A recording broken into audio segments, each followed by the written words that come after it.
Hi, folks. Chris Voss here from the chrisvossshow.com, the chrisvossshow.com. Hey, we're coming here with another podcast, and as well, we certainly appreciate you guys tuning in as an audience. We have the best audience in the world of any podcast. So if our president can say shit like that, so can I. But we do. You guys are all the best, especially those of you who listen all the way to the end.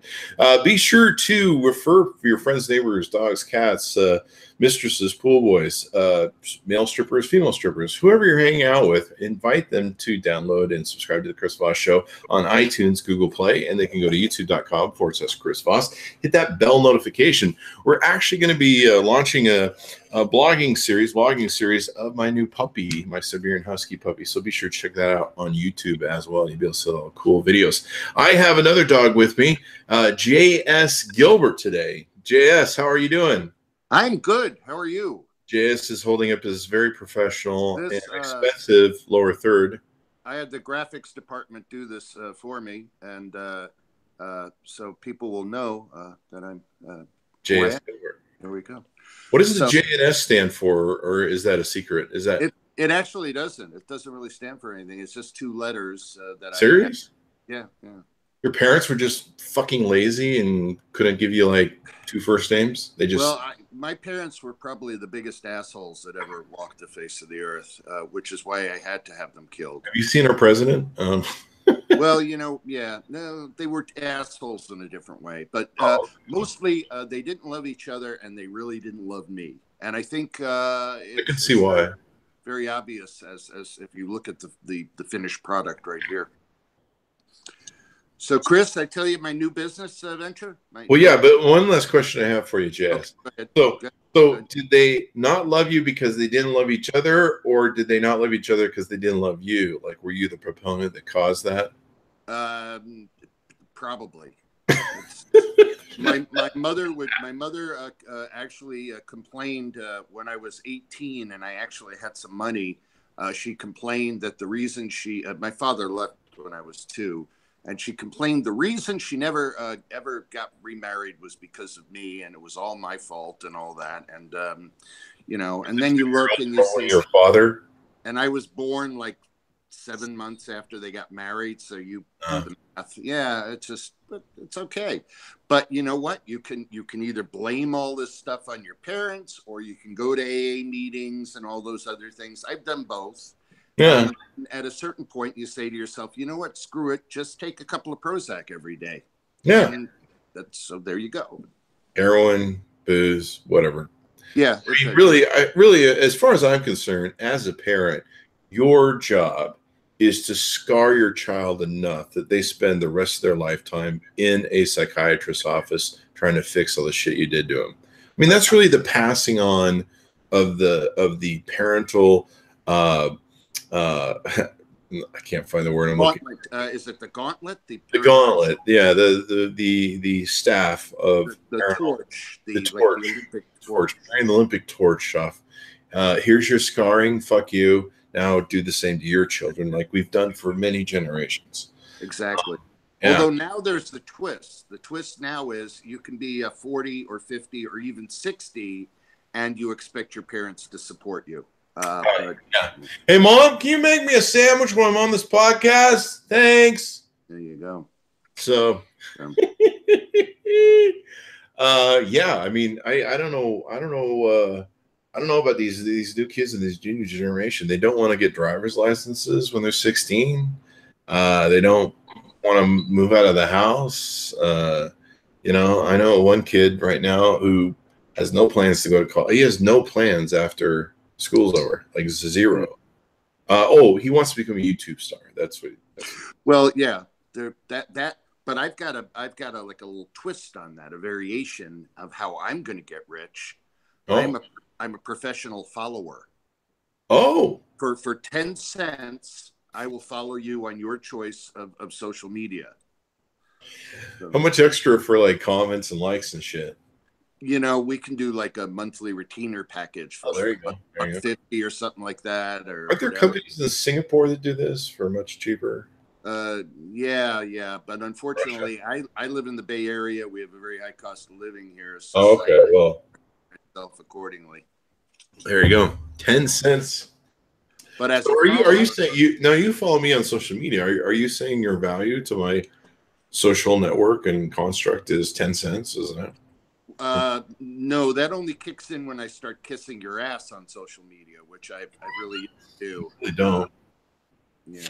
So the 10 cents mostly ass kissing, is that kind of our relationship on social media? I think is one of mutual contempt and abuse, isn't it? Pretty much, yeah. I mean, that is social media when it comes down to it. Yeah, exactly. So unsocial media for me, as far as but very little difference. I think you and I have a very little difference between our online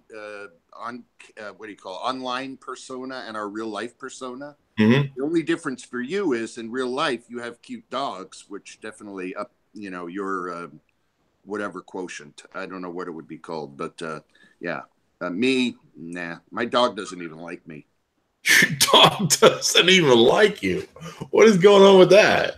Okay, so I had the greatest dog in the world, Fresca. Fresca was my buddy, my pal. People remember, like from Blab days, Fresca would go on cam. She was just a great dog. And then she did the same thing that Abby did to you. She just had to say goodbye. Damn it, just when we were having such a good time, too. Oh, yeah. And so you got yourself Rocky, which is this very, very cute, sweet, loving little pup. And we went to the Humane Society here, and we brought home Mila, who is damaged goods. This dog, damaged goods. She's 5 years old, and I have no idea how she was raised or anything like that. But the dog, she's just bizarre. She's sweet. She's sweet. But she loves my wife, and she kind of like puts up with me. Sounds like probably your wife has that situation too. She loves the dog and puts up with you. It's pretty much yeah. I know that I'm definitely the third banana in this house.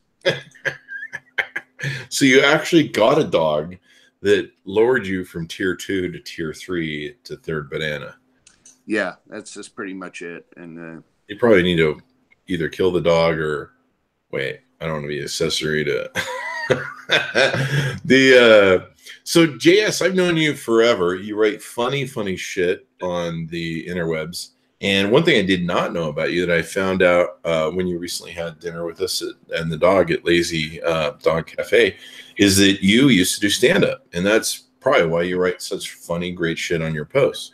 So, yeah, many millions of years ago, actually, back in the quote-unquote like Mork and Mindy days, I'm going back a ways when I was a young pup, a whelper. What was that the term? What term?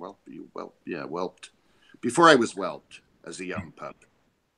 Sounds like a pretty problem. I don't know. Well, we're talking dogs. I'm using the dog reference. It's not really working. But yeah, so what I did was I had always heard the term starving after artists. So it wasn't like I thought I was going to make big bucks in the wonderful field of comedy like everybody else does, you know. But it was just a fun thing. So I was friends with a bunch of comedians, and I got goaded into doing a few open mics or whatever. And then before you knew it, it was something that I was doing. And I was actually approached. People that approached me, like, would you be willing to travel such and such? And I said, no, I didn't want to do that because they paid you like $25 and it cost you like $300 to get to the gigs. You know. But these were the days when the comedians were like, you know, sleeping in their cars. Their cars were like 1968 Dodge Chargers that, like, you know, their older brothers owned and passed on to them and whatever. But yeah, it was kind of fun. At the same time, I was what they call the cost analysis consultant. Unfortunately, I do have a business background, which, believe it or not, corporations pay me extremely odd sums of money for me to come in and tell them things that they should actually know. But there you go.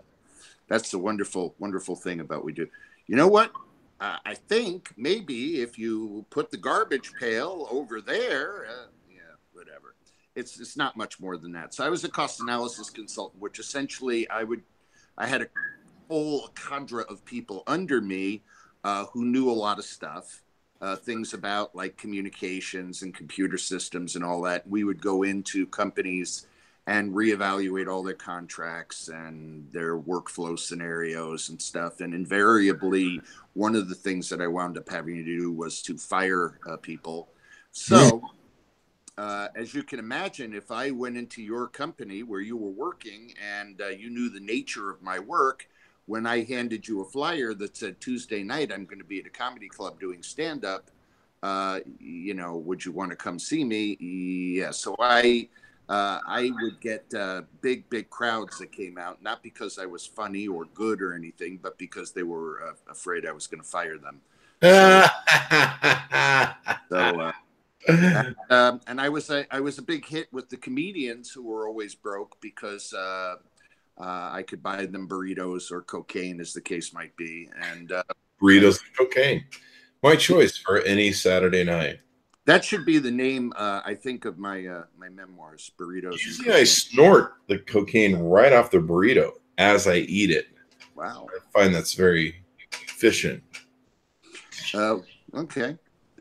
Do you get them both from the same dealer, the same purveyor? Pretty much, yeah, pretty much. He sells cocaine burritos. They're easy to get over the border, evidently, if you put the cocaine in the burritos. One tip, though. Don't put Tabasco sauce on the top of your burrito and then put the cocaine on top in the Tabasco sauce. That does not end well when you.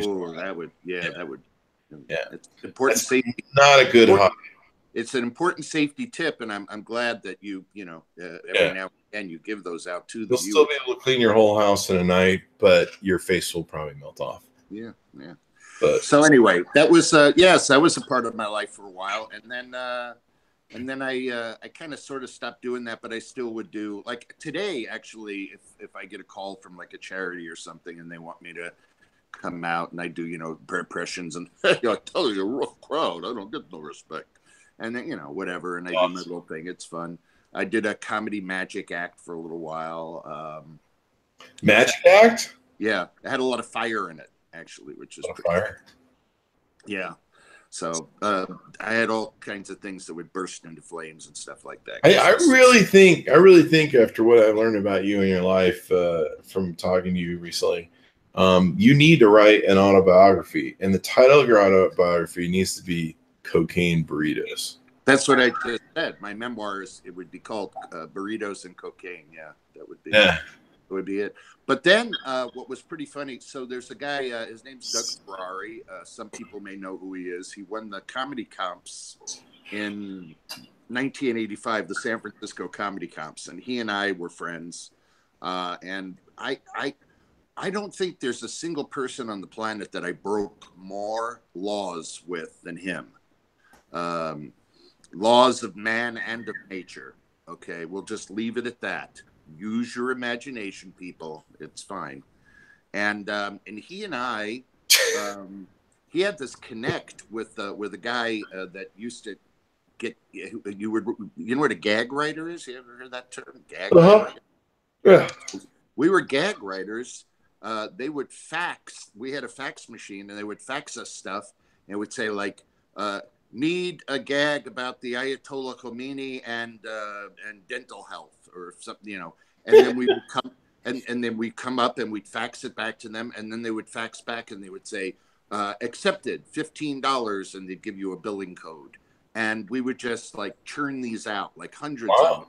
Wow. And so then you are surprised because you never know where these gags are going to be said.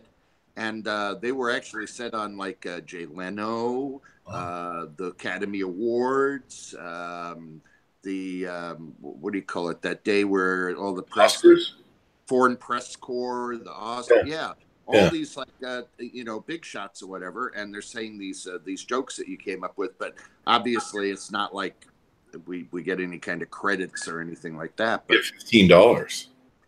$15 was like the low end. If it was okay, maybe you got $25, and if it was really, really good, they give you $50. $100 was like the top thing, and that was like usually for something that was kind of really sort of drawn out like a joke or something like that, more than just a gag. And it was just something that we did. And Doug collected the money, and I never saw any of it. But yeah, it was an interesting partner. Did you at least get burritos and cocaine out of it?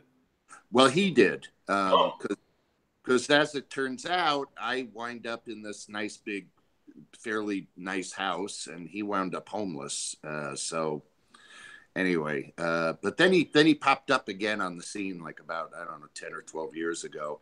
And the funny thing is he was homeless, and I don't know what he was drinking or doing or anything. Well, cocaine. When I ran into Doug again, I started doing part of his act, his old act for him. Uh-huh. And he goes, "That's funny stuff, man. That's really good. Wow, you've come up with some." I said, "Doug, that's your old act." Your old act. He's like, "It is." Yeah. So he was like, his brains. I'm afraid. Cocaine and burritos. Yeah. So I'm pretty lucky. I managed to. Because I have, believe it or not, people find this hard to believe, but I do not drink and I do not do drugs. That's hard to imagine, actually. I'll take your word for it. Here's the funny thing. I think you should get 2 dogs and name one cocaine and the other burrito. That would be a riot.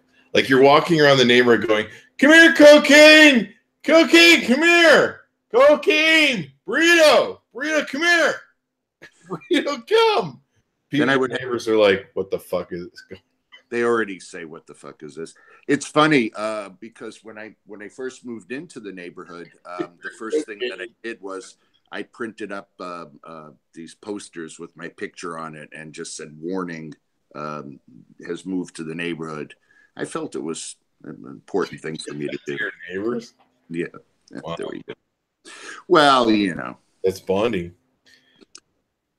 Because like if I ever went nuts, like went postal or something like that, and they came through the neighborhood and they were interviewing my neighbors, they're like, it wouldn't be the typical, "Well, he was such a nice guy. We can't believe that he would do something like this." They would be more like, "Yeah, it was just a matter of time. Yeah, matter of time. Yeah, we figured just a matter of time." But anyway. So no more cocaine, but I do burritos. Regularly. There's that. We can see that, yeah. And for people like me, it is a drug. You and I, evidently. California, they have great Mexican burritos. But yeah, that's a great book. I still really think you should have a dog named Cocaine, because I would kill to see you walking around a dog park going, "Hey, Cocaine, here's the ball. Cocaine." Cocaine. Yeah. I'm pretty sure Clampton has a dog named Cocaine. There you go. There's another dog called Heroin too. I'm pretty sure. Come here, Heroin. It's like, what is he doing? Calling his drug dealer? What's going on? I don't know. You're like, who names their dog Cocaine? So I don't know. My sister, when her son was like a year, they got a cat and named the cat Dog. And I said, "That's going to screw up my nephew." And it did. It did. That's kind of like goes back to the beginning of when you were saying people need to scar their children. Yeah, that's definitely going to fuck up your... And you're at the dog park going, "Here, kitty, kitty, kitty." And people are like, that's a dog. Right. But now you just got a girl dog. And I understand the story now that you told me about why you named Rocky. But then you have a girl dog, and when you call it Rocky, people are going to think she's. I got some of that misogynist crap from people, but no, there's girls that are named Rocky. They might be raging tattooed lesbians, but they're definitely named Rocky. Oh, okay. I'm not sure why I named my dog a name that lesbians would choose, but it's a free country. It's it's more open now. So if she decides that she wants to go lesbo, then whatever, marriage is legal now, I guess. Whatever. Yeah, exactly. I am not going to judge. No. Yeah, I got some crap for that. In fact, my mom was like, "I'm not going to call her Rocky. I'm going to call her Rockino." She has some name that was very. Well, what did I say? I said I'm going to call her Roxy. But yeah, that's it. Roxy. You and her had the same name. I'm going to call her Roxy. But the name's stuck now, and I may have cursed her into being a tattoo lesbian. Not there's anything wrong with that, people. Just saying. Just identifying characterizations. I had thought about one time actually becoming a tattooed lesbian myself. I've been a lesbian all my life, trapped inside my man's body. I've been trying to get out for a long time. Yeah. But yeah, I have always loved women, and I just feel like I'm a lesbian trapped in a man's body. Okay. Like, okay, like it's like, okay. All right, you're like a psychiatrist going, tell me how you feel. I'm a lesbian trapped. You're like, okay. All right, session's over. Yeah. No, I'm not. You know what? It's like I'm not really big on the reaction scale. I'm not, if I went on like one of those shows like The Price is Right or something like that and I won the car or whatever, I'd go, yay. It's just me. I don't know. There was a time in my life where I got very, very excited at like little. Well, that was the cocaine and burrito part.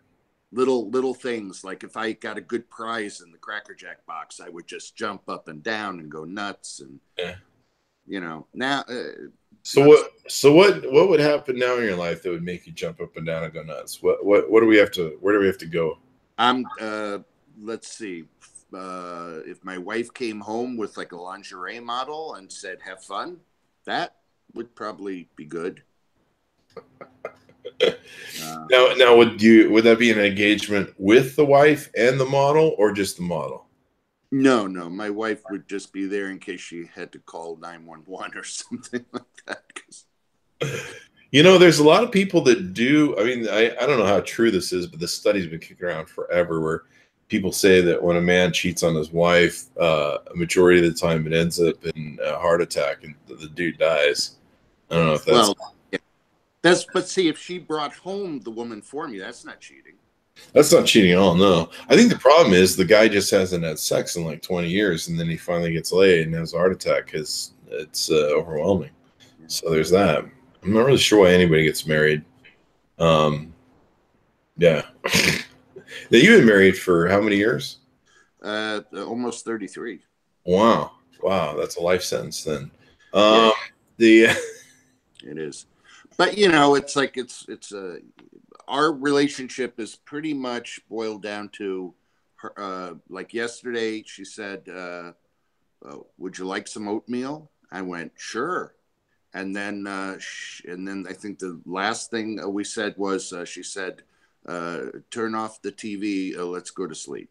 So that's pretty much all we said yesterday. That's why we're able to be together for so long, because it's separate vacations and it's making sure that we have an economy of interaction. I tried that with several of my girlfriends because my biggest problem was their talking was driving me away. Mm-hmm. But I guess evidently the police said that I can't tie her up and put a duct tape over her mouth. So I guess I tried to work it out the way you guys are doing it. I think painter's tape's okay though, because painter's tape is okay. It when you rip it off, it doesn't leave as much scarring. That's what gets in trouble is anytime they can see that anyway.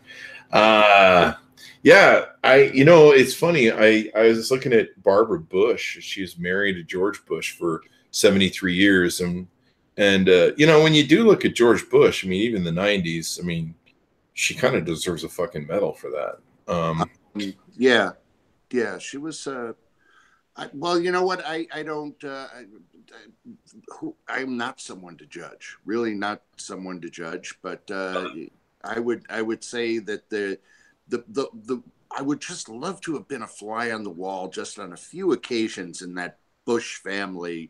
See some of the interactions with Jed and George Jr. and whatever. I have to think it probably it would have made like some of the best reality TV out there.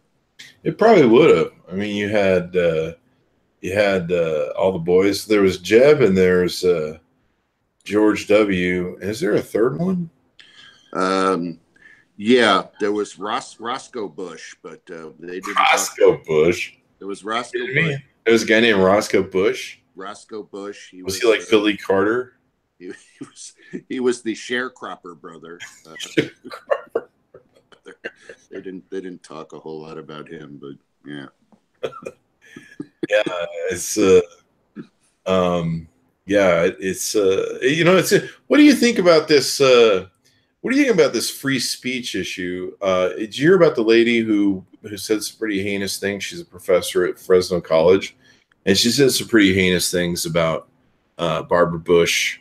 Did you see that whole news item? Somehow I missed that. I saw the whole thing with the two guys in the Starbucks, and then now there's two guys in some LA health club thing or whatever. Yeah, so the whole world now is going out and getting this racial sensitivity training, which I think you and I should start a company to do that, because we should. I really think everyone needs it. In fact, I probably need some of it. I learned a lot from the Black Lives Movement. I learned a lot from Bill Maher's conversation with Ice-T about the N-word and why they can use it and we can't. It made me understand a lot of things. That not a day goes by where I'm not dealing with my own demons about white privilege. Privilege, yeah, exactly. Yeah, I've kind of learned about white privilege. I kind of always knew it, but I wasn't ever going, well, I have it, you don't. I just always kind of knew that, I don't get pulled over by police. And if I do, I'm not in fear for my life. Yeah. Or certainly if you're an African-American person in this country, obviously, and video evidence is enough. It's a funny story. I have a buddy of mine. He's multimillionaire, and he happens to be African-American. And he was wearing a Brioni suit or something. I'm not sure exactly why, but I was wearing jeans and a T-shirt. And the two of us went going into one of these little corner groceries. And I thought it was just absolutely funny that the owner of the grocery, who was Asian, followed him around the store. Wow. And it's far more likely that I would be the shoplifter. But I mean, look at you, yeah. Yeah. The racial homeless vibe going on, yeah. I make it work for me. You do. We all think you're homeless. It's interesting. I mean, certainly if I wanted to follow an Asian person around the store, I just carry a calculator and wave it in front of their face the whole time. Yeah. I don't know what that means, but well, it's a racial stereotyping. So you need. I need racial, yes, racial sensitivity workshops. So I'm not being very sensitive about those. What the hell goes on in these racial sensitivity workshops? What is that? I don't know. Do you sing Negro spirituals, or what the hell do you do? I'm just. Okay, we're definitely putting you in. I'm sorry. Am I being politically incorrect? They just went the monetization on my YouTube video. Laura Ingraham, man, I'm gonna be losing sponsors like her. I watched the video of the poor gentleman at the gym, and it just shocked me as to how heinous those people were behaving. You could see on the screen the guy was a member. Yeah. And you would think that even if you were a white supremacist, KKK sort of dude, you would at least, once he saw the screen and he's a member, you would own it and just go, yeah. Oh, sorry, sir. It was a total misunderstanding. But no, they just doubled down and just give him this look like, no, we're going to try and fuck you over. Yeah. And then I guess the gal just wanders off and leaves, and then some guy comes back, and I think those people have been fired. I think I saw some. Yeah. So Chris, despite my making light of the subject, I don't really make light of the subject. And well, yeah, but what are you supposed to do? You know, and it's when you're an old white guy, it's hard to join the conversation too, you know. Yeah. Well, you're just it's kind of like when something goes wrong and you're around your wife, it's always your fault. So, you know, there you go. But the point I wanted to make is like it's disgraceful. It's just absolutely disgraceful that on the one hand you say to yourself, here we are, we're living in the quote unquote 21st century. We're going to have like flying cars, hopefully in my lifetime. And then on the other hand, you look at it and you say, you know, what are the parallels here? It's like we're back in the 1960s or so, where people are struggling, class struggles and racial struggles and all these other kinds of questions. And, you know, just a scant few years ago where people were well, they're still actually up in arms about gay marriage and things of that nature. And my personal feeling is you can't legislate somebody to love. You can't legislate somebody to like. It really has to be something that you work for as a goal, and has to be integrated into our society, our world. So, you know, the whole fear mongering and hating and all that kind of stuff. It's just it's insipid, and I don't understand it as much as I try to climb into the brains of people to try and figure it out. Because you know what, in that scenario, in the gym, for example, what is the worst thing that happens if you think somebody has snuck into the gym? Oh my gosh, somebody's working. God, they might walk 5 miles on the 5 mile thing, treadmill or something like that. That's at least, I don't know, $1 million of value right there. If it was the kind of thing where somebody thought that this person had like a bomb in their shoe, or, you know what, okay, I can maybe understand that, even if it was slightly related to racial profiling. But in both the cases of the Starbucks and the gym, what kind of harm are these people doing? Yeah. Damn it, he may actually pee on the floor if we let him use the bathroom. No, that's only if Trump shows up. Yeah, it's you know, I probably, like you, during the Obama years had hoped that we had reached a new level of higher thinking, and we'd all kumbaya around being racially getting along and being brothers and stuff. And it was just shocking when Trump came out to see that so many of my friends at the time, they're no longer my friends, were closet racists, and really all they'd done is just hidden their racism in their closet, because it wasn't you know, PC anymore, especially with a black president. And yeah, Trump just brought that shit all out, man. Well, I think it to a certain extent, when you start looking at the top 0.1% of people with power and wealth, they're in a position where they prefer the status quo. And sure, part of that is if we as a nation, the United States, ever got together and was of like mind against one particular thing, like we were for the Vietnam War, then there could be a significant and lasting change made.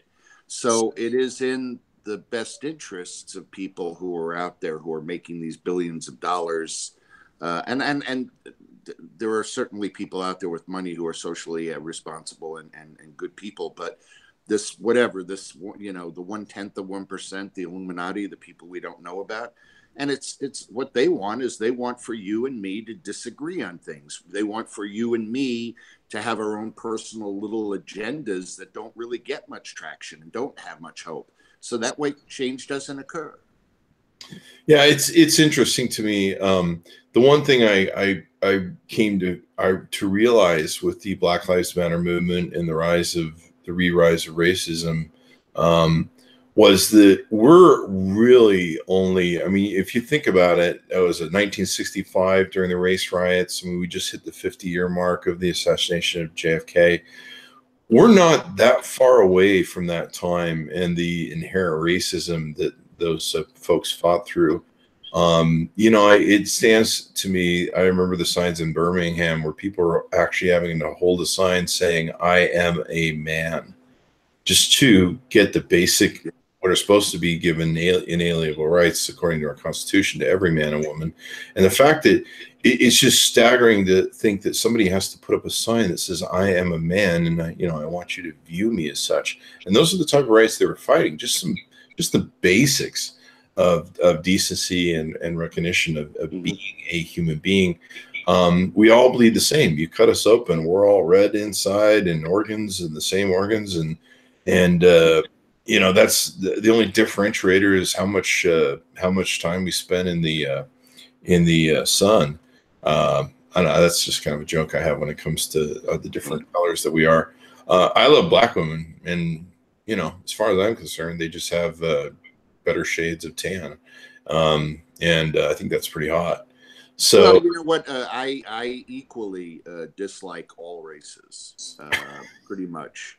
It doesn't, it's not a special thing. Like, oh, I'm going to dislike you more because you're from Mongolia or whatever. But on the same token, I love a different culture. I'm sorry, am I keeping you up? No. No, okay. But I love different cultures, and I love learning about people from other places and things like that. Have a conversation. If I'm sitting down with a black person who's from the South, and I start talking about things like how I love 7-Up cake and all that kind of stuff, like the foods that they grew up with, suddenly it breaks down the barriers, and I'm no longer white and they're no longer black. We're both just hungry. Yeah. And, you could do the same thing with somebody who's from anywhere, Egypt or Israel, and say, wow, your food tastes great. And you can relate through that, or relate through the rich culture and history that all these different countries have. But instead, I don't know why, but we just are at a place now where it's sort of like, be dissatisfied with who you are. Be unhappy because you don't have the things in your life that you should be making you happy. You're not chasing your passion. You don't have wealth. You don't have riches. You don't have this. And hold others responsible for that. In particular, let's blame entire classes of people. And then while you're at it, take my online coaching class, and I'll teach you how to be happy. How to be happy.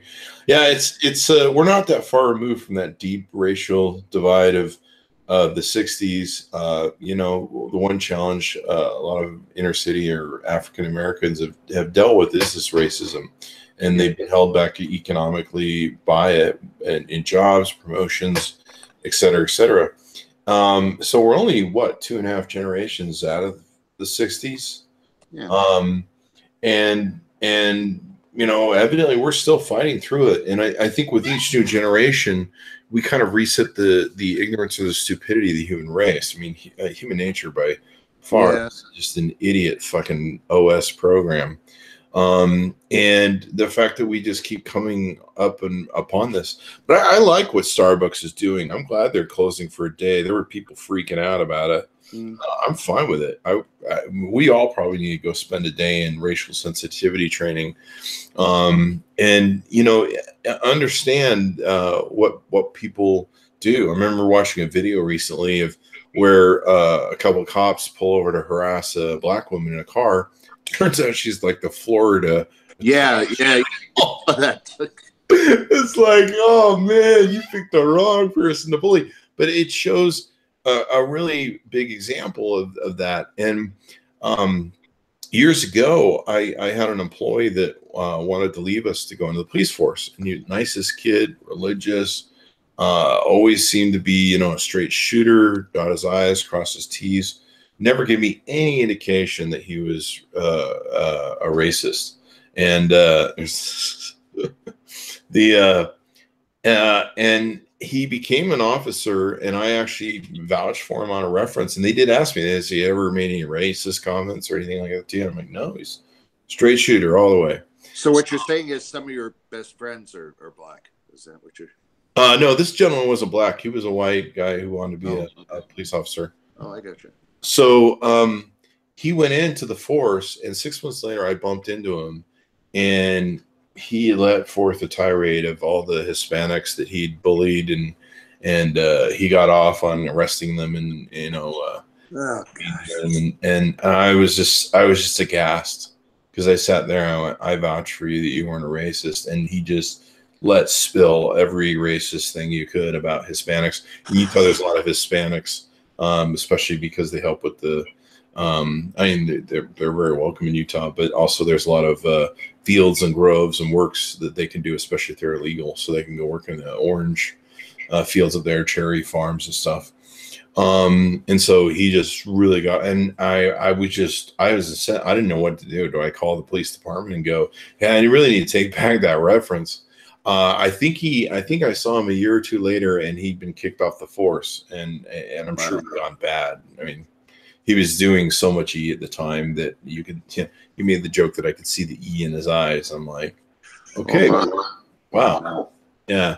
So there are a lot of people who, and he told me that he had gone into the police force because he wanted to abuse those people, because he hated them and didn't like them. I just remember sitting there just crapping at my pants that I endorsed this guy. And but there are people that they want that power that is in the police force, and they are going into it to be an asshole and bully people. There are a lot of great cops, of course, as well. Yeah, of course. People that go into it to serve and protect and to give a higher calling. But I just recently saw, I don't know if you saw recently, there was some, I think it was Baltimore. They had like a whole crime task force that sounded like something that you saw out of some Hollywood movie with where there's a whole team of cops that are bad, and they're robbing and killing fucking drug dealers and cutting up money that they find in drug deals and pocket. And they had like the whole task force, like 5 or 6 guys were fucking corrupt, just all working on this project, and they gotten away with it forever. Wow. And I can't remember if it was they got caught planting a gun or not. But I think, if you're a cop and you're working out there hard and you want to just take a little bit of the drugs for yourself or some of the money or whatever, go for it. What the heck? Well, I think they call that asset seizure. Isn't that what that is, for asset foreclosure seizure? It's kind of abuse in the mid Americas, where you wouldn't, what those guys get paid, you wouldn't find me trying to be a cop, that's for sure. So no. There has to be some sort of benefits, like the blowjobs in the backseat of the squad cars. Well, evidently New York's making that impossible. I recently saw that New York is passing a law that cops can no longer have sex with handcuffed and in custody things. And I made this post on Facebook, and I said, I don't know what disturbs me more, that they have to make a law for this, or that it happened often enough that they had to make a law. Yeah, exactly. It's like, and we're just getting around to this, like, now. Like, how long has this been a problem? For how many days? I'll tell you a story that's kind of funny. I used to have this crazy stripper model who used to work for my modeling agency back in the day, and I actually tried to date her. Well, I did date her a few times. But I don't know what date her. You mean you did her? I took her out. It never got that far. We just went on a few dates. And actually I went on a lot of dates, whether I took her to California, I took her to Wendover. What happened was as things were starting to warm up in the relationship, she came down pregnant with her ex-boyfriend's baby. Which, after you've broken up with, that's kind of a weird place to be when you're trying to date someone, be the new person. And then suddenly she's like, well, maybe I should try and work it out with the ex because I'm pregnant with this baby. And you're like, this has gone off the rails. So days before Tinder, see what you get, kids. It sounds like a special episode of Honey Boo Boo. It pretty much was. Yeah. So then he didn't want to come back, and so I ended up trying to keep dating her and whatever. So those are my heavy drinking days and partying. That's the only excuse I have. But she was hot. So there's that. Is there actual point to this story? No, I'm just really reminiscing on rambling. No.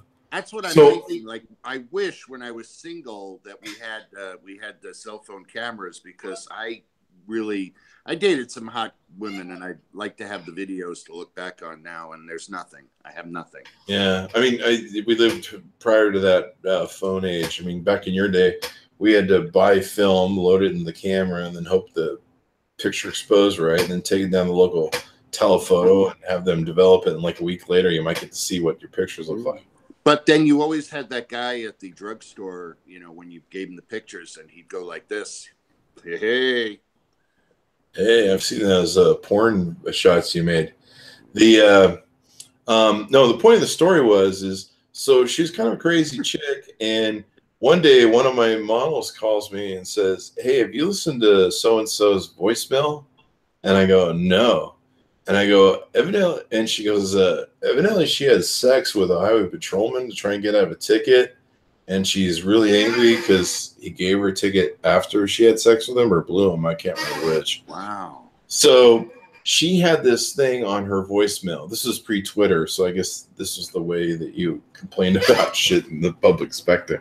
But she actually had on her voicemail, because I called it, and this long tirade talking about what the highway patrolman had done, and he said that if she blew him or slept with him or whatever in the car, she could have a ticket. And the reason she was pissed was not because she had to blow him, but because she got a ticket, even though he promised he wouldn't give her a ticket.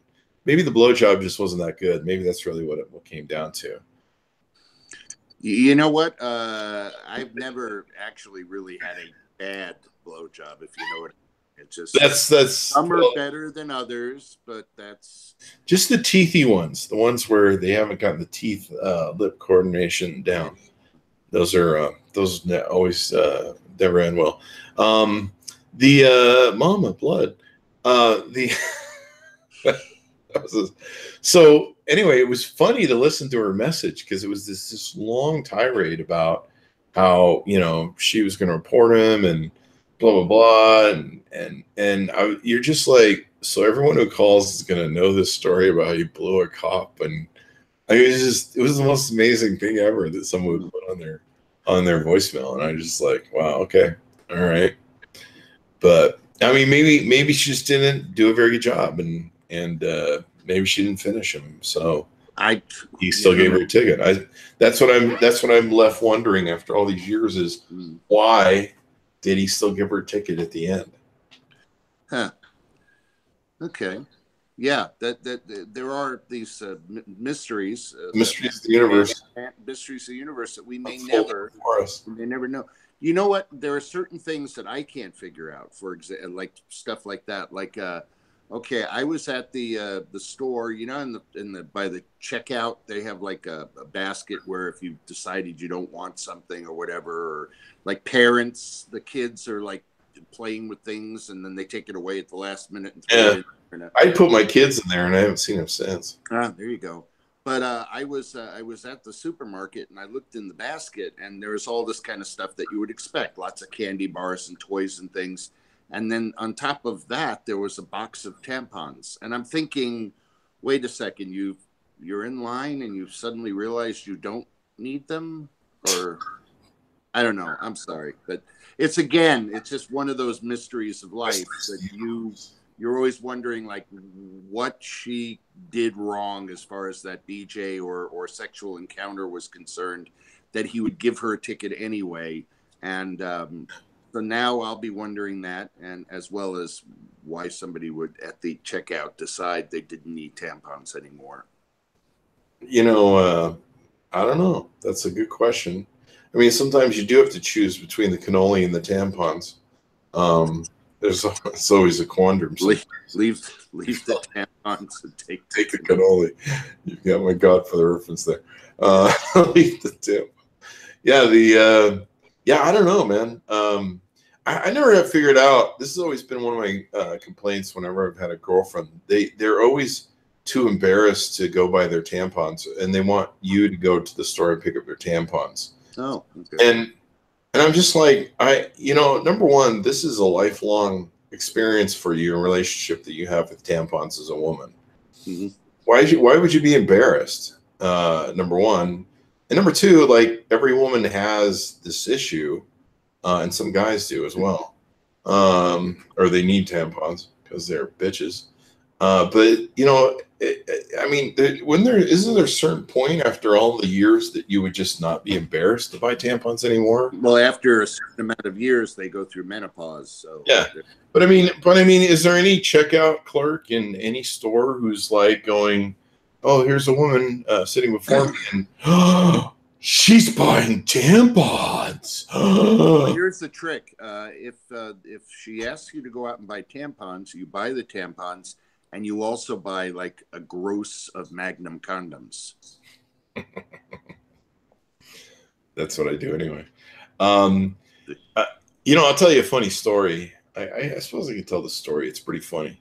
So I'll be the judge. You'll be the judge of that. So my audience, I mean, we've already blown the YouTube monetization part.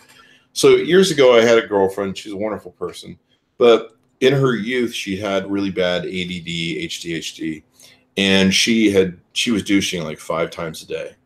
Wow. And this is long before I met her. And she ruined, because you can't, if you do that a lot, you can ruin the flora and fauna. Yeah. Yeah. So, so in order for us to have sex and get her lubed up, we had to use KY because she didn't have enough of her own lubrication. Yeah. Right. Or Crisco will work in a pinch. Yeah, I've never been a big fan of Crisco. I always think of San Francisco hot tub parties. And we had a really great sex life, like every other night. And we did for years. I mean, we had a great sex life. So we would have to buy a lot of KY. And I'll just make disclosure right now with her, there was no anal. So it was just KY to keep the vaginal thing there you go. lubricated.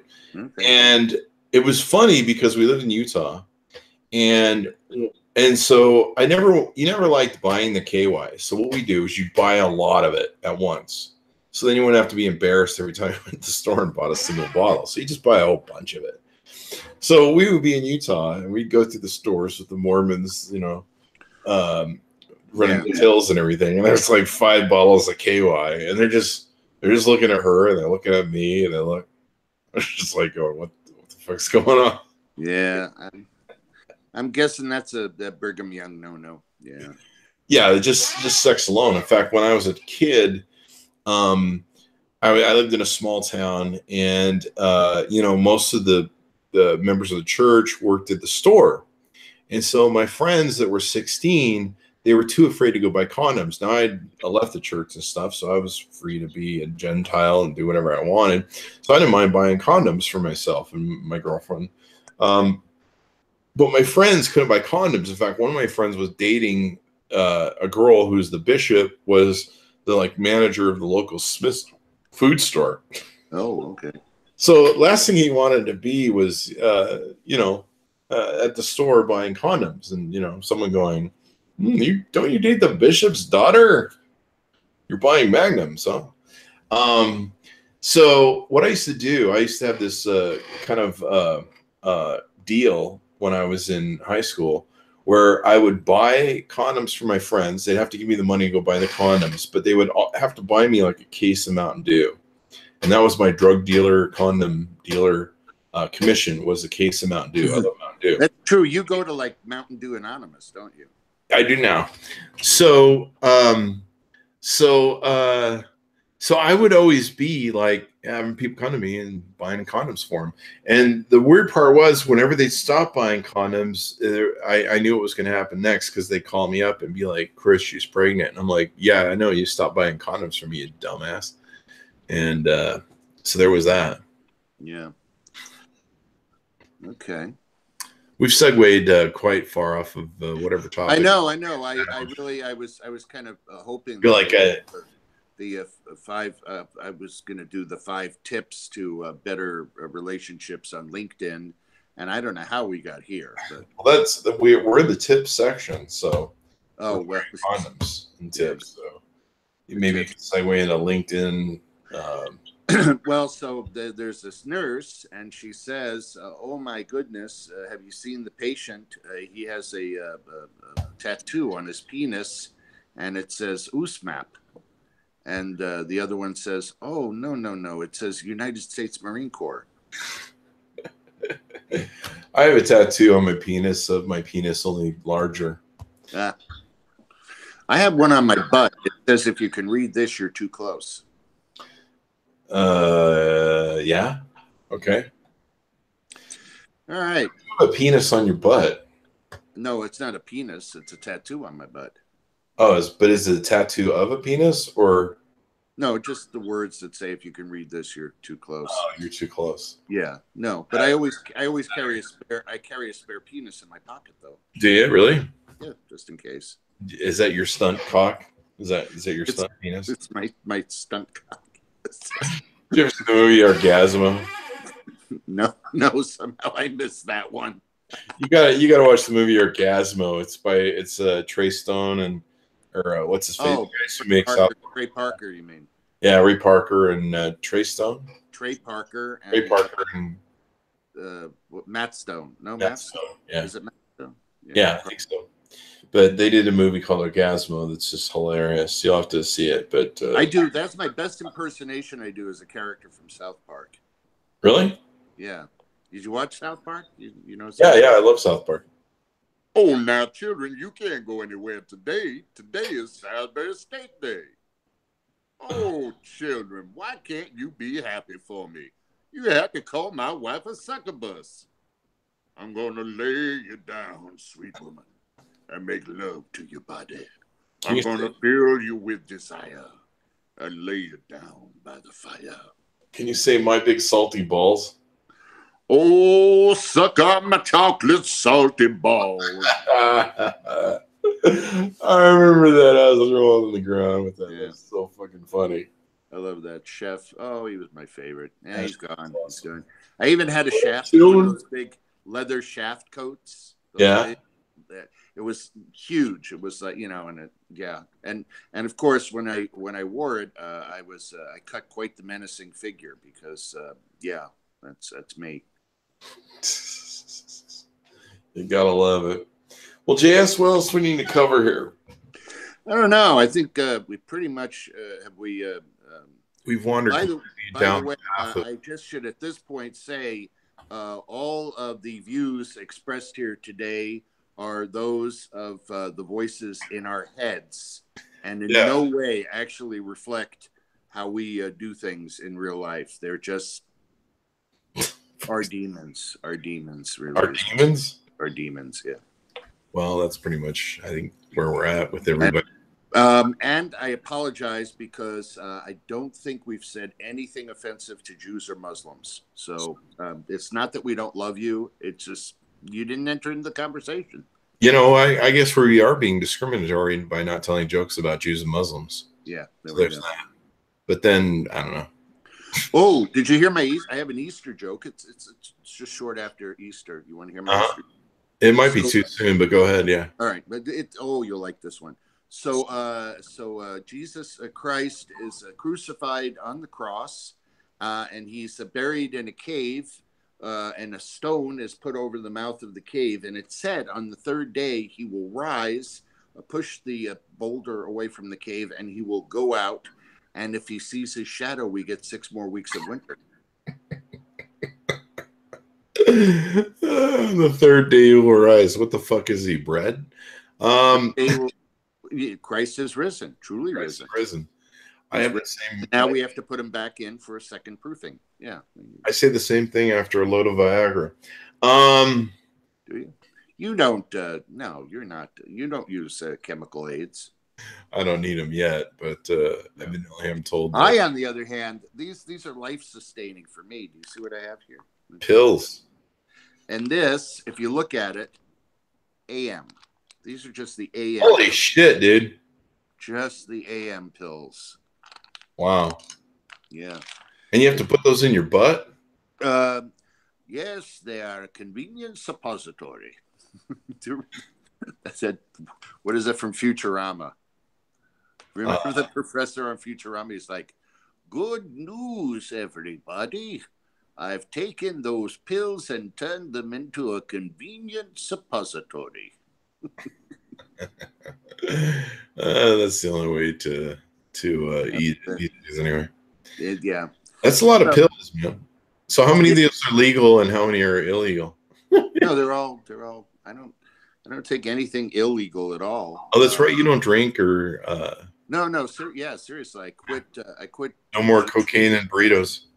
Burritos, I still do. I do copious quantities of burritos. So yeah, there's that. But no, I stopped drinking a number of years ago, and I stopped doing drugs.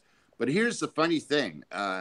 So it's a few years after I've quit drugs, recreational drugs and alcohol, and people are like, "Oh, well, you must have a lot of extra money then," and I'm like, "No," and they're like, "Well, you feel a lot better, don't you?" And I'm like, "No." Yeah, so I'm not sure why. Maybe you know what? Thank you, because the one thing I'm coming away with from this little talk today is maybe I should go back to doing drugs and drinking. I often think the same thing. I think I was having a much better time in life when I was drinking and drugs. And the only reason I really stopped was because the hangovers. The hangovers became, one night of fun became 3 days of just hell to pay, body dragging. And but yeah, I've never really been into recreational drugs. No. I like more like work drugs. That's what I like. I don't like recreational. What drugs aren't recreational? I mean, really. The drugs and the alcohol helped me as far as like I was a pretty good salesperson, and I'm sure that I was responsible for a lot of bad choices that women made. I just recently read that there's a thing going around, some study that says that alcohol increases women's chances for breast cancer. And so there's all these women now, they're saying, I'm not going to drink anymore. And so I'm probably not going to get laid anytime ever again or in a relationship. We can't have women stop drinking. That's the only way that's the only way we usually end up getting with them, whether it's marriage or relationship. Yeah. Well, actually, you know what? Just straight paying for it, you'll find in the long run, it's a lot tidier and cheaper, really. Yeah. Now, women who dated Bill Cosby found that drinking other substances and you see, what you got to do is have a little of this here Jello pudding I have for you. This pudding, and just take a few spoonfuls of, and then you can reach into my pocket for my pudding. Oh man, I don't know how he kept that thing quiet for so long. I don't know, but you know what? Every now and again, you hear these stories of like, this gym teacher who for 20 years. Yeah, it's like, and hundreds of girls. It's like, or what? Yeah, like what? How is it possible for example, because I can't even fart in a ballroom without somebody pointing at me. I don't, it just. Well, look at you. I mean, you're obviously guilty of that. Yeah, there you go. But these, I can't get away with anything. I'm nothing at all. I don't even try anymore. It's like the officer says, do you know why I stopped you? And I'm like, any one of 100 good reasons? You should just say, because I'm black. See what happens. You stop me because I'm not black. That reminds me of that. Who's that comedian years ago? He's the African-American comedian, super funny. And he kind of quit when he topped out in the business. Dave Chappelle. Dave Chappelle. And there was a bit he did about a black blind guy who lives in like Alabama or something. Oh, and he's like, he's in the KKK and he's a racist against black people. But since he's blind, he doesn't know that he's black. Yeah. It's like running around. And they're like, did you know, sir, that you're black? This is funny. Yeah. Funny the bit he did. But, something like that with a cop. Did you pull me over because I'm black? I don't know. Yeah.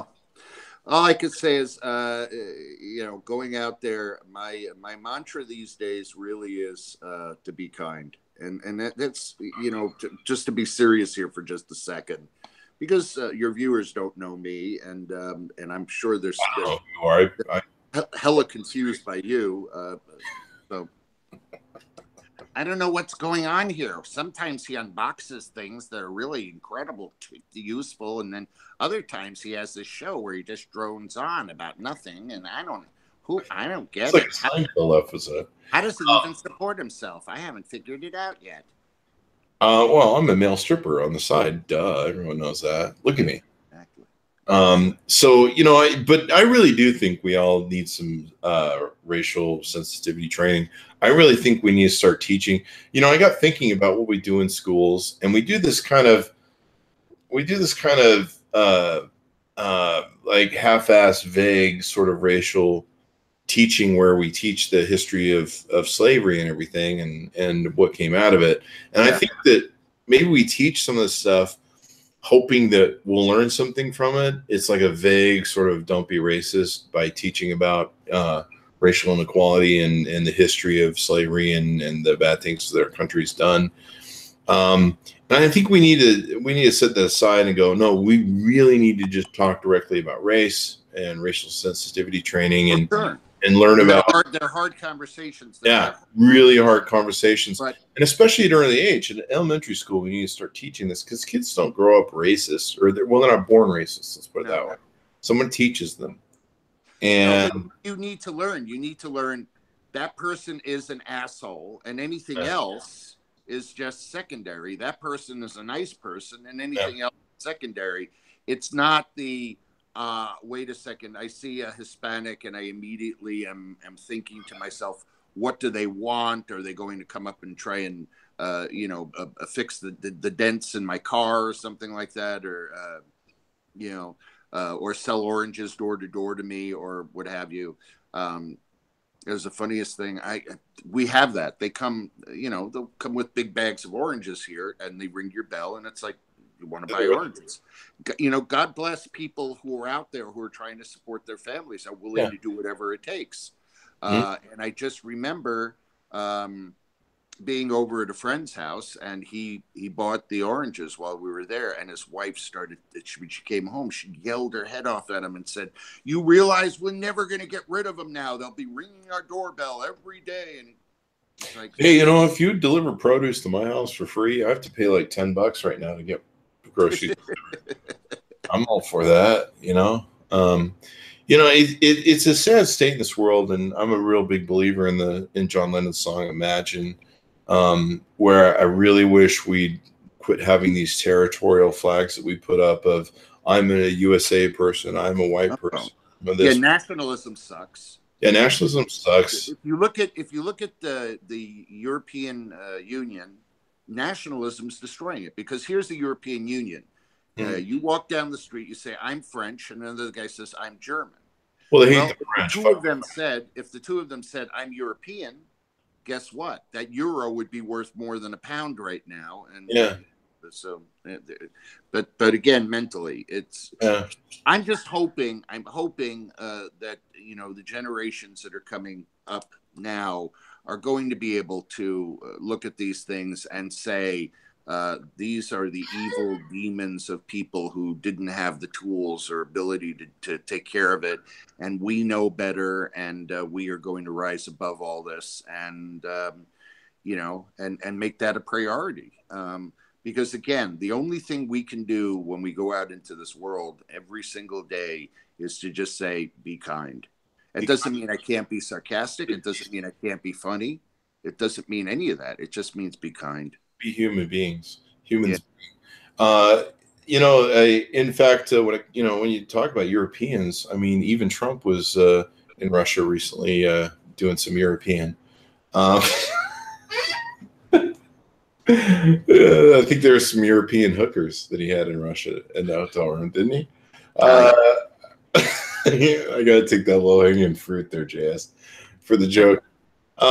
So, but it is interesting. We're all human beings. We all bleed the same. We all have the same internal organs. We all have the same sort of fears, wants, needs. I get really tired of this tribalism that we have and this territorialism where, we can't see each other just as a humanity. We have to cut each other up into left and right, and Japanese and Chinese and Americans. Well, you're lesser of a person because you're from a different country. It's such a heinous sort of way to think. Yeah. And it's unfortunate, and it certainly doesn't contribute to us getting together as human beings.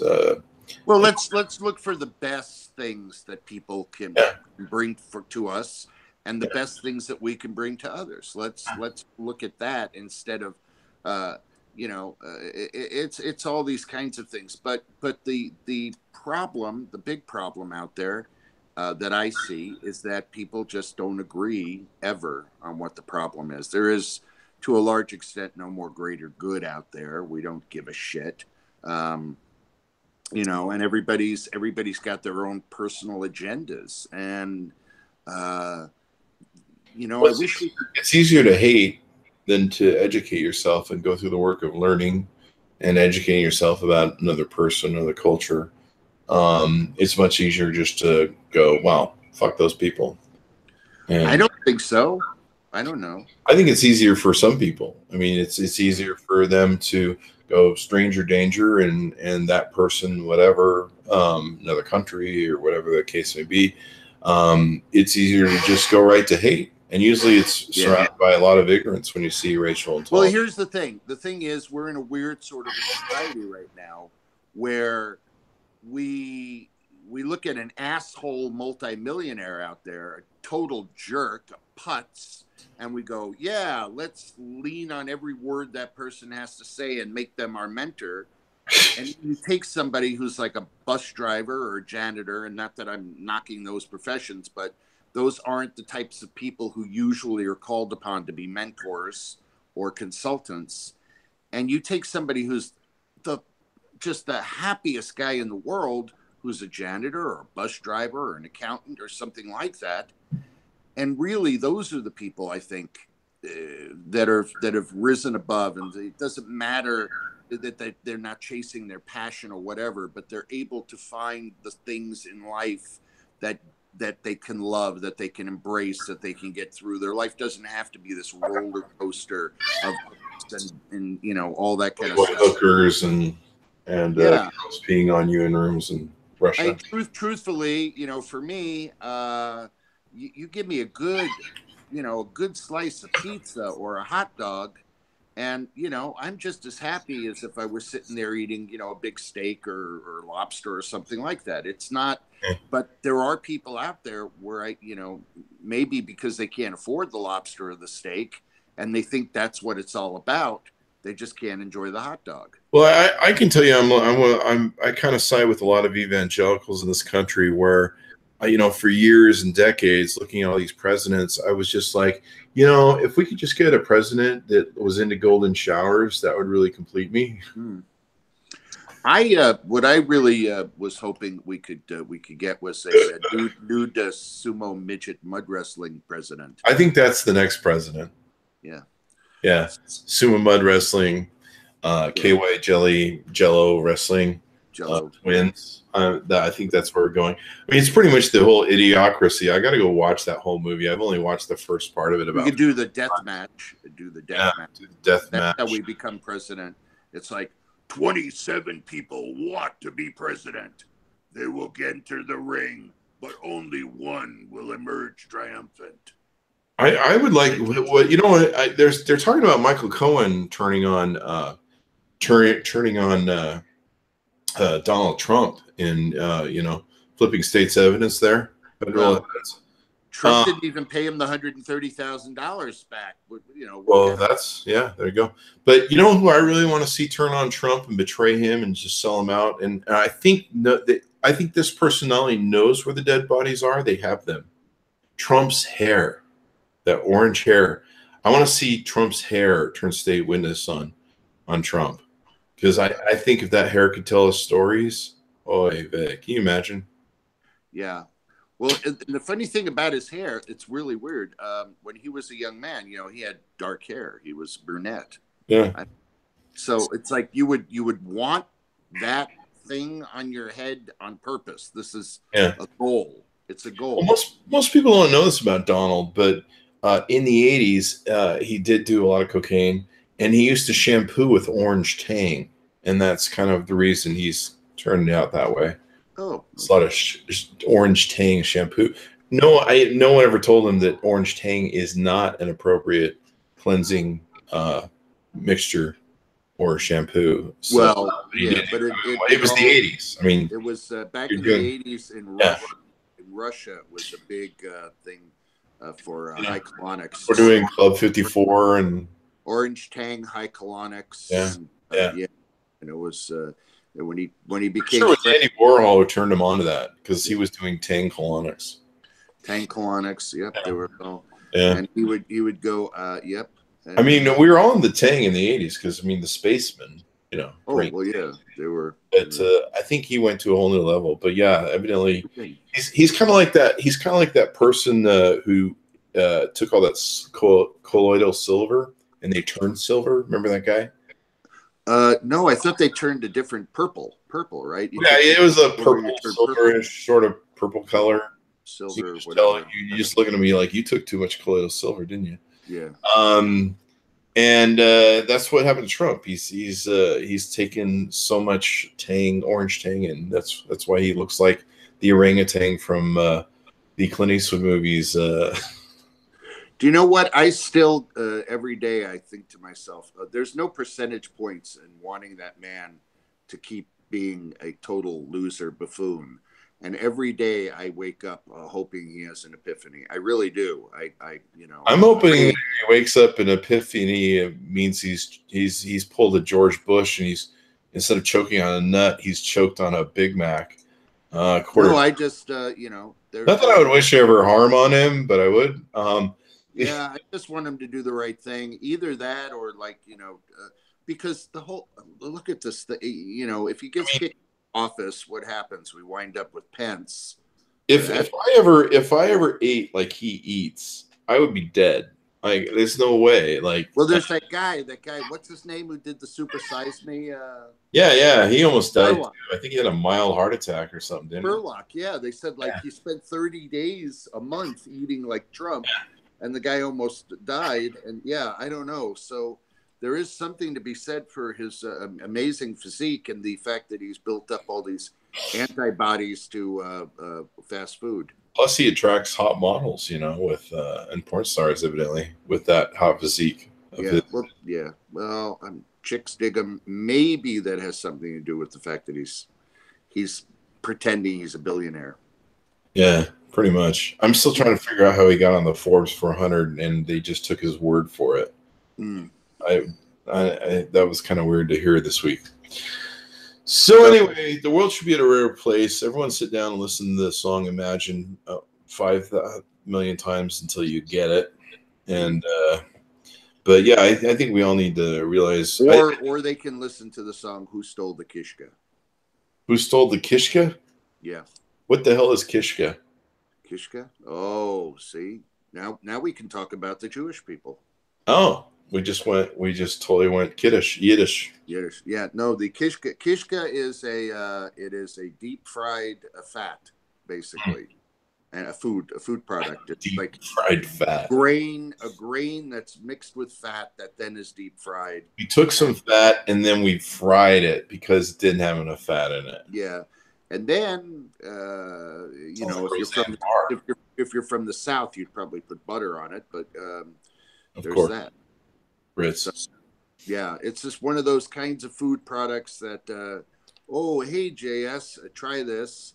And I eat it. And I said, oh, my God, what is this? It's delicious. And they say, it's really, really unhealthy and bad for you. Every single culture out there has one of those dishes, and I like it. Have you ever tried gefilte fish from the Jewish? No, I wouldn't eat that. But this stuff, and then in Filipino food, they have this thing called dinigawan, which is the insides of a pig cooked in pig's blood until the pig's blood gets like super thick and sweet. They actually call it chocolate meat is the nickname. Wow. You're making me hungry now. Then there's the Scottish have the haggis. Oh God, that's just I can't even. I'd have to be blind to be able to eat that thing. Oh, I love that stuff. So seriously, it's that good? It could. I don't know. I grew up. It looks awful. I grew up poor, so the words "this ain't no restaurant" are and that's in my brain. It's just this ain't. Saying that. You'll eat what I give you. This ain't no restaurant. So, we were very poor. We were extremely poor. So, hey, I told you, yeah, we were so poor. We had to.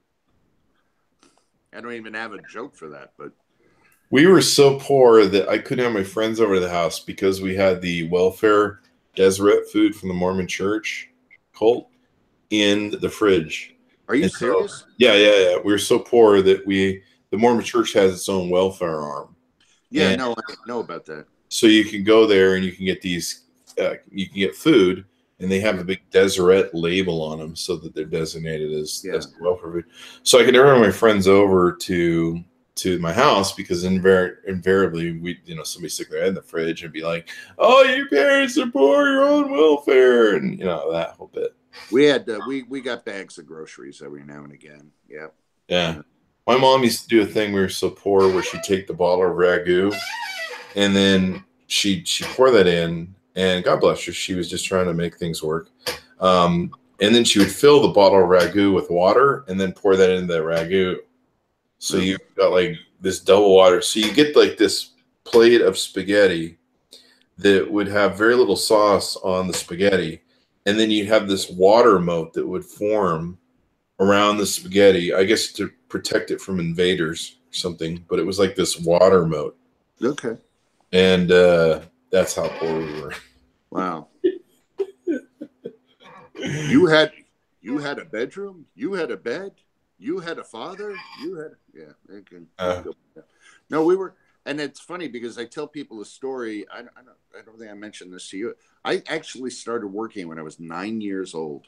Yeah, I started working out when I was 12. I had my first job when I was 12. 9 years old, and in fact, before that, I had one mowing lawns. I was mowing lawns, and I think I did the magazine thing. There was remember that old magazine or newspaper that Grit? Yeah, Grit magazine. Wow. Oh, that takes you back. And I used to go try and sell subscriptions to that thing. Yeah. Yeah. Remember those? Whatever happened to that magazine? It's probably still out there, but but see, then again, so life for you would be a lot different. I grew up on the East Coast and you grew up in Utah. So, but we both had the village. We both had the village. So I would imagine it was hard for you to get away with stuff as a kid. Totally. And back then, they would what was the name of that magazine again?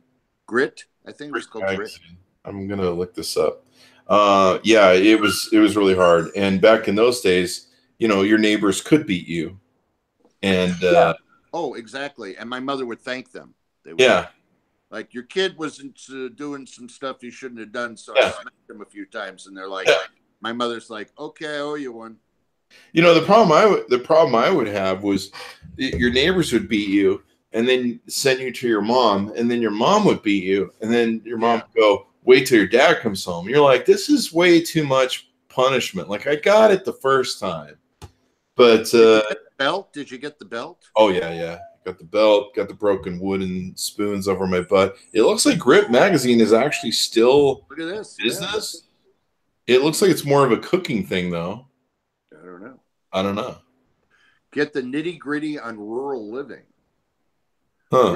I'm going to grit.com. It's pot recipes. Yeah. Yeah, that's the same one you got there. So the Grit magazine, and they had in the back page of the Grit magazine, they had stuff you could send away for, like a magic lighter and X-ray glasses. Yeah, I think remember those X-ray glasses? I always wanted to buy those, and the sea creatures. Yeah, the sea creatures were brine shrimp, and the X-ray glasses didn't work. Yeah. How come that was always never like stopped by the FTC? Where it was like these not going to work. It's a giant brine shrimp Ponzi scheme. Yeah. Bernie Madoff type thing. Well, JS, I've got a dog that's starting to freak out. So a puppy. So I guess I'm being pulled off set. This was fun. This was a complete waste of time, and I have absolutely no idea why anybody would. But that's kind of the point. That's pretty much every podcast we do around here. So okay. Anyway, apologies. Anyway, check out JS on the internet. You want to give some plugs on your internet presence? What do I do? Twitter, Facebook. Yeah. Okay. Well, you can. Yeah, I'm JS Gilbert. There's not like a lot of JS Gilberts. There's me. There's a gynecologist and a volcanologist. I'm neither of those two guys. So I'm JS Gilbert. Yeah, you'll find me on Twitter. I'm at Gilbertism on Twitter. Cool. What are some of the things that I do? My background actually for real is I've been working in advertising and marketing for over 3 decades and have produced commercials and all kinds of marketing messages and things. I do kind of tend to work on humor. And then if any of you people out there actually listen to commercials or the radio or whatever, you've heard my voice. If you play video games, you've heard my voice. If you play League of Legends, for example, I'm Mundo, Gragas, Scion, Cho'Gath, and Udyr. And I do monster voices and little voices and Hermie from Red-Nosed Reindeer. I want to be a dentist. And monster voices and things. So that's part of what I do. And I write commercials and things like that. So, but mostly my path through social media is I just like to meet cool and interesting people, have conversations, and see where it goes. And that's really all there is to that. So I don't sell shit or screw with people. Yeah, I'm usually the voiceovers on most porn movies. I'm the guy that you always hear saying, "Dropping loads." Can't do that right now. Anyway, thanks for coming by, JS. Thanks to my wonderful audience. Yeah, fun. They are, and you in the glasses. I think I love you. See, you will not know what that reference is. I'm curious. I want one of Chris's viewers who actually watched all the way to the end to tell me what that is from. What is that? You in the glasses? Pretty sure most of them gave up in the first 5 minutes. That's normally what happens. Yeah. Maybe I should have. What was it? Should I have shown my tits? Well, we'll do that next time. All right. There's always we've got plenty more podcasts we'll need to have you on, Jazz. All right. Assuming I'm not banned from YouTube after this. Anyway, thanks to my audience for tuning in. We certainly appreciate you guys, and I've got to go deal with a crying puppy for some reason. So Rocky. Hey, it's that one weird guy from the weird place. Yo, Adrian, what? Ooh, lucky. All right, Jess, we'll let you go, and thanks so much for tuning in. We'll see you guys next time. Always fun. Thank you.